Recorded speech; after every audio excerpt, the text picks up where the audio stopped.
วันดีแม่นาวันดีอมตะโลสิบสินโยพร้อมรักกันนาผู้วงข้าทั้งหลายพร้อมใจกันมาสบายราราชาบังเกียงตุนเดชนาสังฆาราชาดาจำผู้เจ้านั้นตนเป็นเขาตนเป็นเงาแก่อาคุณทุ่งจีนาวิลาที่คุณทานข้ามาเพื่อนยาโอเทียนยาคอยกะคำเทียนใจสะเทียนพันนาโอตาด้วยปัญญาต้องวัดตายาลอยเขาแค่คนหายลงทุตาดีกายยันสูทั้งหลายอันลำยิ่งโยบเพียปิง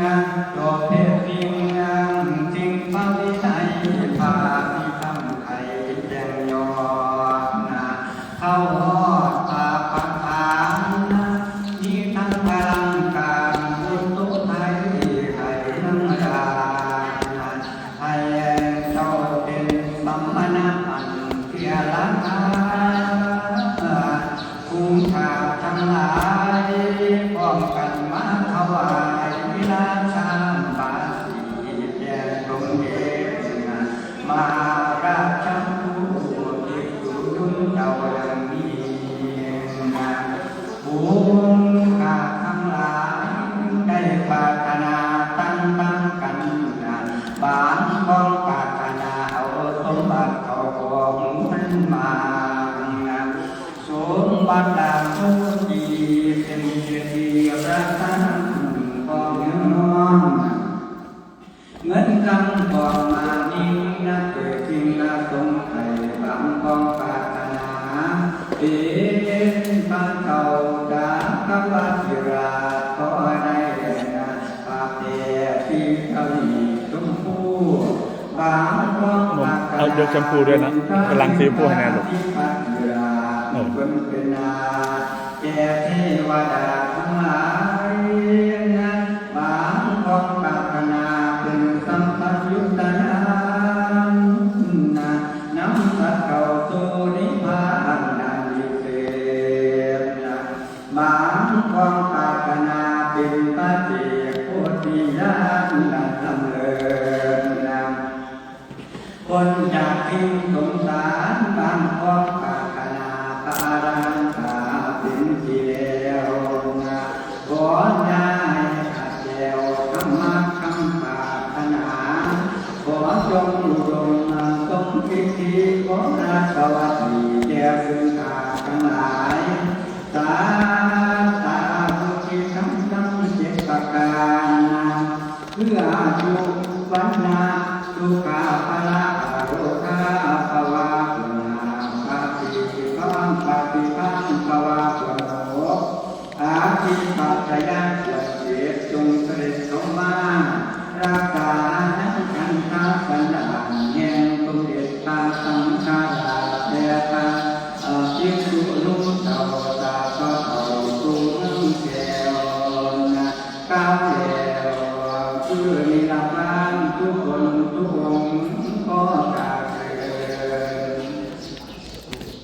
ฉันตุลิสังวรสังโยกรรมนาโสกุณาสัตตุปาปะสังกุติปินังกัตตังทุกทางพอในจักรวาลและพอในสังขารพอในนะจะตาโลธรรมาวัฏันติอาลิปันโนสุขังพลังที่พ่อถามเพื่ออะไร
ศัยรถจอด ว่าท่านมีโอกาสจะเอารถเองมาก